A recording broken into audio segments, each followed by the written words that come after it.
이스라엘 백성이 이제까지 하나님을 만난 적이 있어요, 없어요? 에? 있어요, 없어요? 없어요. 그럼 어떻게 여기까지 왔습니까? 여기 지금 시내산까지? 모세가 늘 하나님의 음성을 듣고 말하면 그걸 따라서 오다 보니까 뭐가 안 되면은 모세야 네가 잘못했지. 이거 아니지. 그리고 모세를 원망하고 돌로 치고 우리 애굽으로 돌아간다고 난리하고 또 기껏 보았으면 뭘 보았습니까? 구름 기둥과 불 기둥으로 앞서가시는 그런 구름 기둥과 불 기둥은 보았지만 하나님 그분을 만나본 적이 없어요. 그죠? 이게 출애굽 후 한 50일 되는 동안도 끊임없이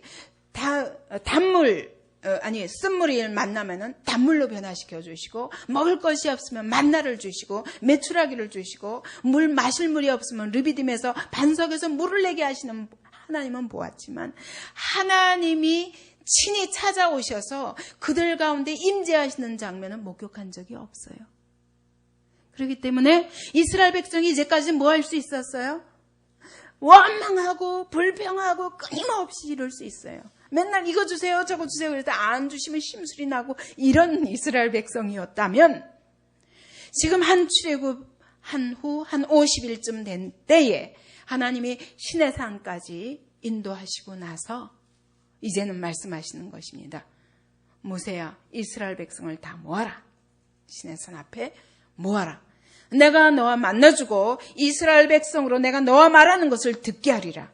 말씀하시면서 이제 불러 모으신 것입니다. 이것이 구약에서는 하나님의 교회의 시작이에요.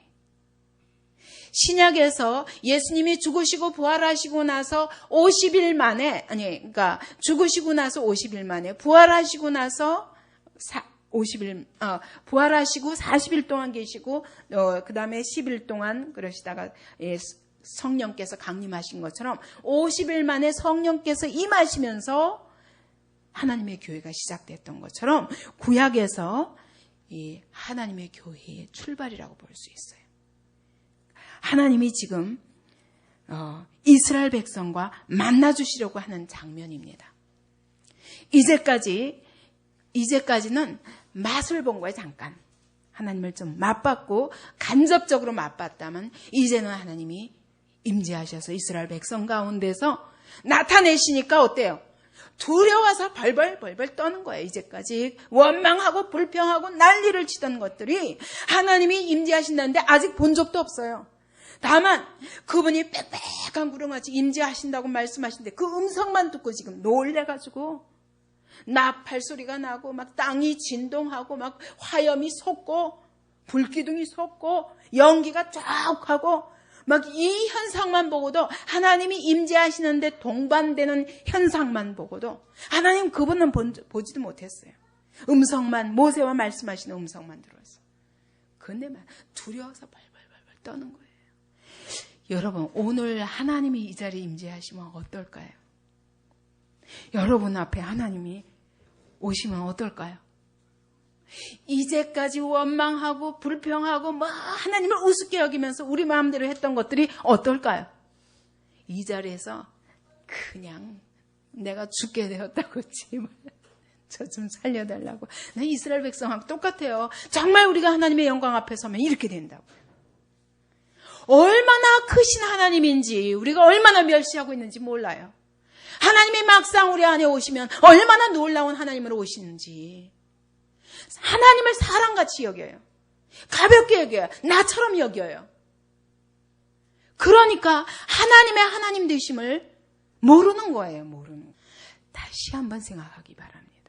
이스라엘에게 만나주신 하나님이 바로 오늘 우리에게도 이와 같은 모습으로 동일하신 하나님입니다. 그때는 무서운 하나님이었고 오늘은 우리에게 사랑의 하나님이 아니라 그때나 이제나 하나님은 두려운 하나님입니다. 왜냐하면 우리 죄인들은 그 옆에 갈 수 없어요. 그러니까 하나님께서 백성을 위해서 하신다고 했는데 왜 그러냐면 더 이상 가까이 오면 죽으니까 산에다가 사면 경계를 정했어요. 가까이 오지 마. 가까이 오지 마. 모세는 가까이 안 가요. 제가 얘기했으니까 안 갈 거예요. 이렇게 얘기하는데 하나님은 여기 보니까 몇 번 얘기했어요. 한 번 얘기하고 두 번 얘기하고 또 가서 얘기해. 왜? 행여나 한 사람이라도 돌격하다가, 왜 돌격합니까?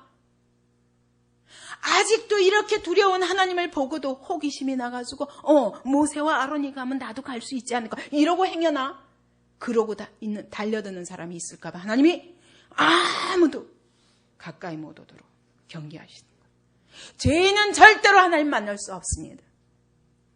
우리가 어떻게 감히 하나님을 만나요?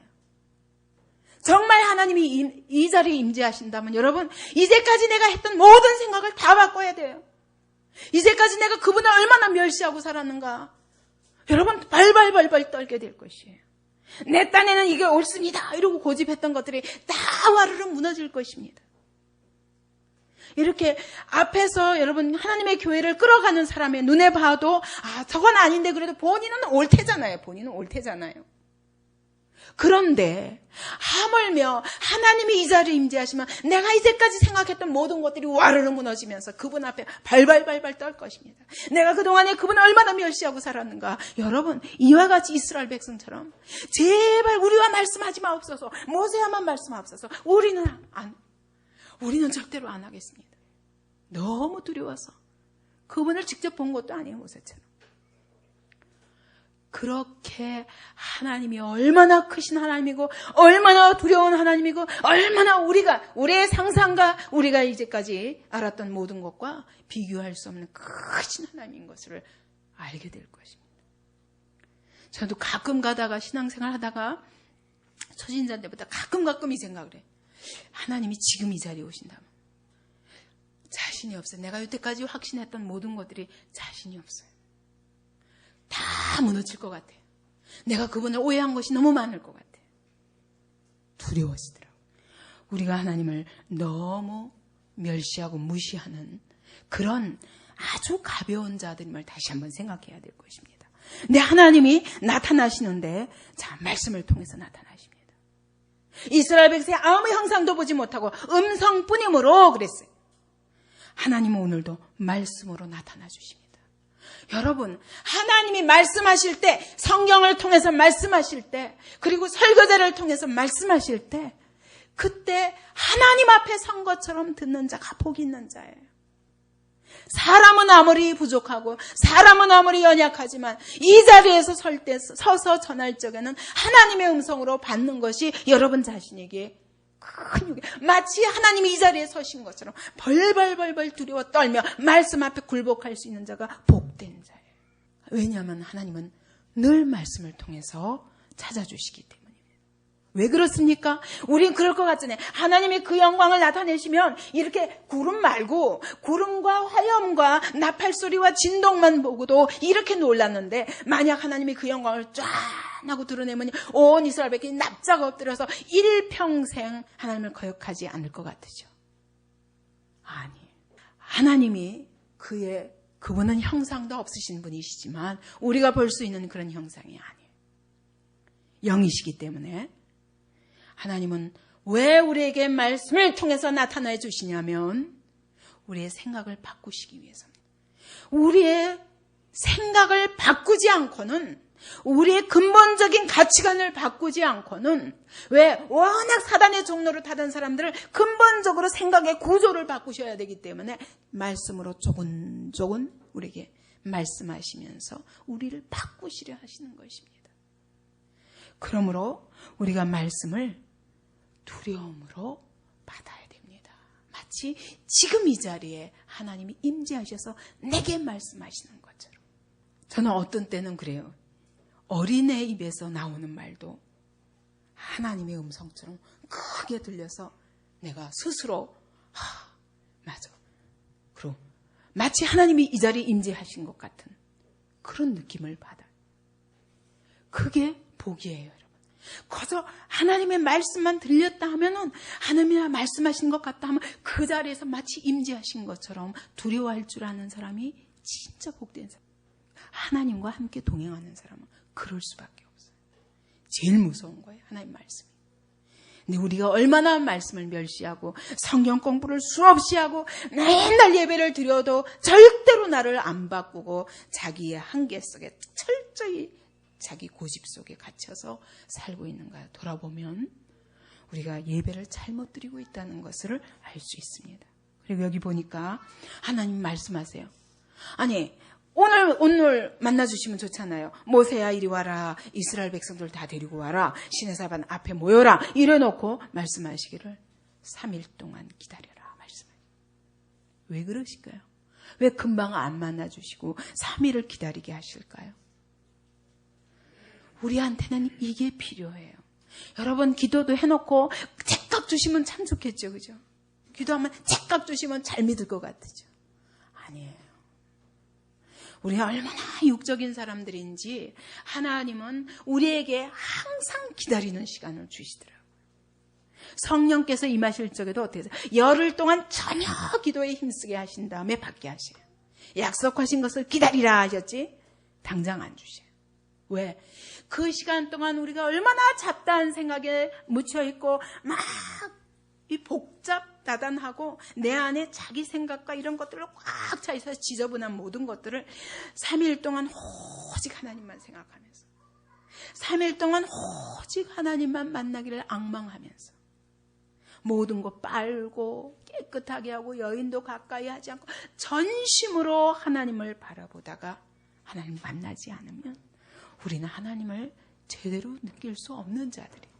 그 정도로 우리의 생각과 우리의 마음속에 얼마나 복잡한 것들이 많은지 몰라요.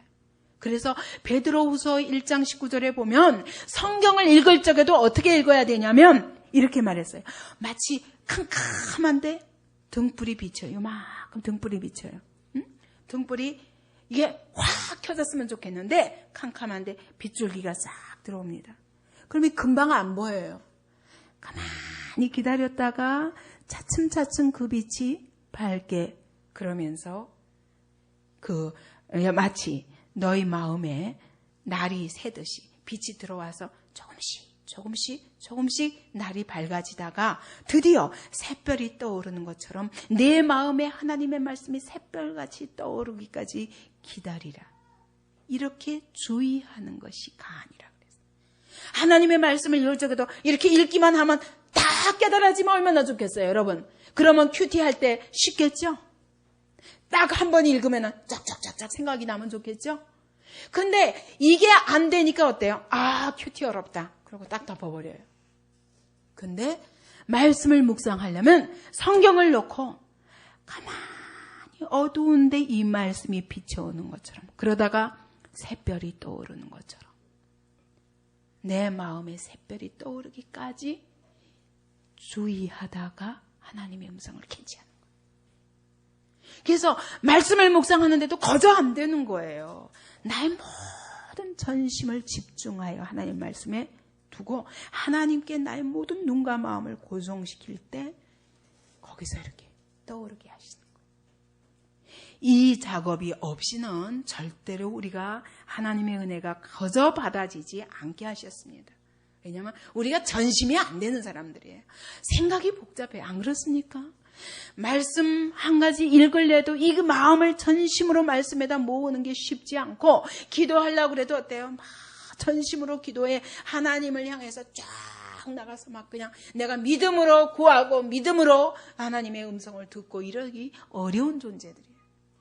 그래서 하나님은 항상 우리에게 전심을 요구하셔요. 그렇기 때문에 3일을 기다리라고 말씀하시죠. 예레미야서에서도 전심으로 나를 찾고 찾는 자가 나를 만나리라 말씀하시고요. 하나님은 전심을 요구하십니다. 그래서 여러분 우리가 하나님을 제한하는 것이 그래서 악하다는 거예요. 왜냐하면 하나님은 전심을 요구하시기 때문에 100% 요구하셔요. 그럴 때 지혜를 주시고 그럴 때 능력을 주시고 내가 알지 못했던 놀라운 세임과 내가 절대로 생각할 수 없었던 놀라운 지혜와 능력을 부어주시는 거예요. 그래야 그때부터 하나님의 일을 할 터인데 우린 그게 안 돼요. 이렇게 아끼고 저렇게 아끼고 이렇게 선을 그어놓고 자기 한계를 분명히 하면 하나님께서 개입하실 틈이 없습니다. 그래서 우리의 복잡한 생각들을 정리하며 하나님은 진실을 원하시거든요.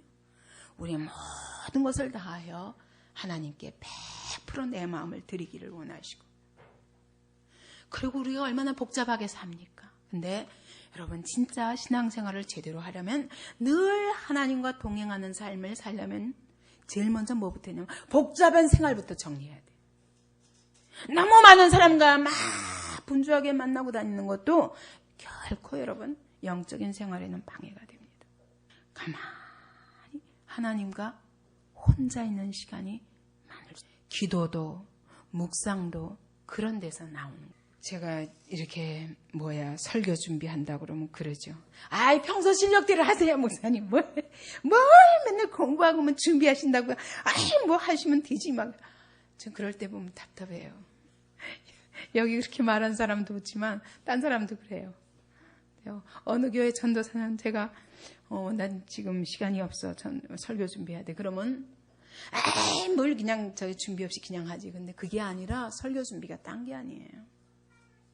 말씀을 놓고 혼자 앉아서 아무 방해도 안 받고 많은 생각을 해야 거기서 하나님이 샛별처럼 떠오르게 하시는 영감을 통해서 설교가 이루어지는 건데 이제까지 막 사람과 어쩌고저쩌고 대화하다가 그러다가 나오면 이게 내 안에 벌써 이게 성령 충만과 하나님의 마음으로 충만할 시간이 없잖아요. 그러면 내 말 하게 돼요.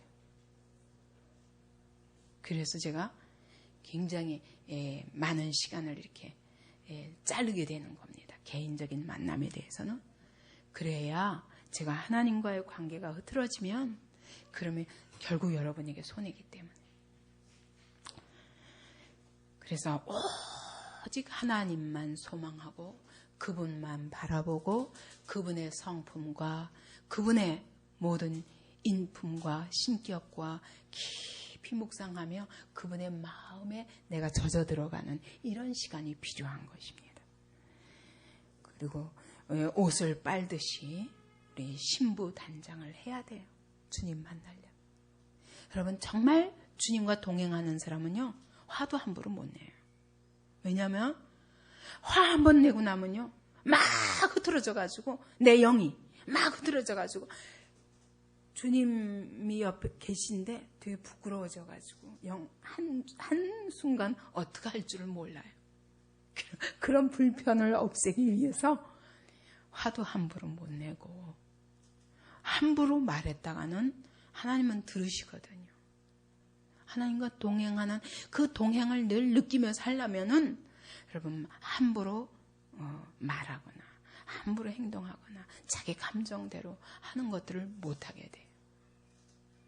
그렇게 늘 옷을 빠는 것이 중요합니다. 먼저 예수의 피로 빨고 그리고 늘 내 마음 단장을 해야 돼요. 신부가 신랑 앞에서 신부가 결혼식장에 그냥 평상복 입고 가는 신부 봤어요? 아니죠. 가장 아름다운 옷으로 받고 있고 가장 아름다운 모습으로 신랑에게 나타나기 원하죠. 왜냐하면 그게 신랑에 대한 최고의 예우 아닙니까? 우리가 주님과 동행하는 삶은 그렇게 우리의 마음을 단장하는 일이 없이는 한순간 놓쳐버리면 그다음 막 흐트러져요. 영적인 부분이기 때문에. 그리고 하나님이 이와 같이 경계를 정하시는 것은 이거 범하면 죽는 거예요. 왜? 죄인은 가까이 할 수 없기 때문에. 죄인이 가까이 할 수 있는 길은 딱 한 가지밖에 없어요. 뭡니까? 예수의 피. 십자가 외에는 없습니다. 예수 그리스도 외에는 없습니다. 죄인이 죄인으로서 하나님 앞에 가까이 나갈 수 있는 길은 그것밖에 없습니다. 그래서 하나님이 딱 경계를 그어놓았어요. 아무도 오지 마. 더 이상 오면 큰일 난다. 죽는다. 하나님을 경홀히 여기지 말라는 것입니다. 그래서 우리는 하나님이 그 정해주신 그 구역 안에 절대로 가까이 갈 수 없는 사람들이었습니다. 그런데 하나님이 우리에게 무엇을 주셨습니까? 예수 그리스도의 이름을 주셨습니다. 그 이름으로 나아가는 자는 누구든지 가까이 나아갈 수 있는 새롭고 산 길이 열렸습니다. 여기에 하나님이 이렇게 온 이스라엘이 두려워 떠는 가운데 임재하셨습니다. 이제까지 이스라엘 백성들이 이런 두려운 분을 본 적이 있었겠어요? 이제까지 누가 제일 두려웠어요? 바로가 제일 무서웠어요. 바로가 시킨 일은 뭐든지 해야 돼요. 벽돌을 구우라면 구우고 짚을 안 주면서 집도 가져와서 하라면 해야 되고 바로가 시키는 대로 여태까지 하고 살았습니다. 바로 곁을 떠난다는 거 생각도 못해요. 왜? 이제까지 노예를 살아가지고 이거 떠나면 굶어 죽는 줄 알고. 그러나 이제 보니까 바로가 아니라 진짜 두려운 건 하나님 그분 앞에서 이 하나님은 왜 두려운 하나님이냐? 죄를 심판하시는 하나님이기 때문입니다. 우리가 죄를 가지고 그 하나님을 진노를 피할 수 없는 자들이기 때문에 이렇게 두려워할 수밖에 없는데 오늘 우리에게 예수 그리스도의 십자가의 보혈을 우리에게 주심으로 인하여 그 보혈의 피로 바르고 주님 앞에 누구든지 나가게 됐으니 우리 인간에게 최고의 가장 우리가 최고로 목표로 둬야 될 게 뭘까요? 내가 예수 안에 있는가 없는가. 그죠? 딴 거보다 더 중요한 게 여러분 내가 어떻게 하면 한 달에 얼마를 버느냐. 이거보다 더 중요한 것은 내가 정말 예수 안에 있는가. 오늘 죽을지도 모르는데 내가 예수 안에 있는가. 날마다 자신을 점검해야 될 것입니다. 예수 안에 있는 자는 언제든지 하나님께 나아가는 길이 열려 있습니다. 그죠? 이게 축복이에요. 축복. 그러므로 너희가 내 이름으로 무엇이든지 구하면 내가 다 주시리라, 다 이루리라 말씀하시죠. 이게 얼마나 큰 축복입니다. 오늘 우리는 이스라엘 백성들이 이렇게 하나님이 여러 번씩 말씀하시면서 가까이 오지 말라, 가까이 오지 못하게 또 가서 얘기하라고 계속 이렇게 하시는 말씀을 볼 때 우리가 얼마나 가벼운 자들인지 하나님 먼저 아십니다. 그래서 우리는 이게 정말 하나님께 사모하며 가까이 가는 게 아니라 모세와 아론이 가니까 나도 호기심으로 가볼까 하는 이런 불신앙으로 하나님께 가까이 오는 것도 하나님이 허락지 아니하시고 또 무서우니까 이거 도망가야지 그러고 세상으로 달려가는 것도 원치 아니하시고 하나님의 정하신 경계 아래 기다리고 서 있으면서 오직 예수 그리스도를 통해서 나오시기를 원하십니다. 이렇게 두려운 하나님이 오늘 어디 계십니까? 어디 계십니까? 예, 우리 안에 계십니다. 어떻게 그럴 수 있어요? 온 이스라엘이 이렇게 벌벌벌벌 떠는 그 하나님이 내 안에 오늘 오셨다니. 우리 안에. 무엇으로? 성령으로. 어떻게? 예수 그리스도를 영접함으로. 놀라운 일입니다. 십자가에서 그분이 피 흘려주신 그 십자가의 보혈 때문에 오늘 우리의 모든 죄를 도말하였고 오늘 성령으로 우리 안에 와 계십니다. 그분이 뭘 원하십니까? 한 가지 오직 성원은 오직 성령의 지배를 받으라고 거예요. 이 두려운 하나님이 내 안에 오셨다. 이제는 내 안에 오셔서 두려운 하나님이 아니라 이제는 우리는 예수 그리스도의 십자가만 붙들면 절대로 두려운 하나님이 아니에요. 그 십자가를 의지해야 우리가 진정한 사랑의 하나님을 누릴 수 있습니다. 그래서 날마다 십자가를 붙잡고 성령의 지배를 받으라. 이 두려운 하나님이 죄에 대하여 심판하시는 그 하나님이 오늘 내 안에 오사 너의 하나님이 되셨다. 그리고 그분이 뭐 하기를 원하십니까? 우리 안에 오셔서 나를 붙잡고 인도하시고 놀라운 그의 권능으로 역사하시기를 내 삶 속에서 역사하시기를 원하셔요. 근데 그분을 제쳐놓고 여전히 내 지혜와 내 방법과 내 스케줄을 따라 그렇게 살려고 하면 어리석은 자입니다. 이 하나님이 오늘 우리 안에 계신 것을 생각할 때 어찌하면 이 두려운 하나님이 나에게 이렇게 크신 사랑의 하나님으로 오셨으니 그분께 나의 전권을 의탁하고 그분이 내 삶을 다스려 주심으로 우리 삶에 큰 하나님의 영광이 드러나도록 그렇게 해야 될 것입니다. 오늘 우리에게 더 이상 두려운 하나님이 아닙니다. 그러나 그 하나님이 작아서 그런 것이 아니라 어마어마한 크신 하나님이 내게 사랑의 하나님으로 찾아오셨습니다. 이 하나님을 우리의 마음에 크게 받고 우리의 삶을 전폭적으로 그분께 의탁함으로 우리 삶을 통해서 그분의 일하시는 역사가 나타나는 삶을 살기를 원합니다. 이 시간에 통성으로 기도하겠습니다.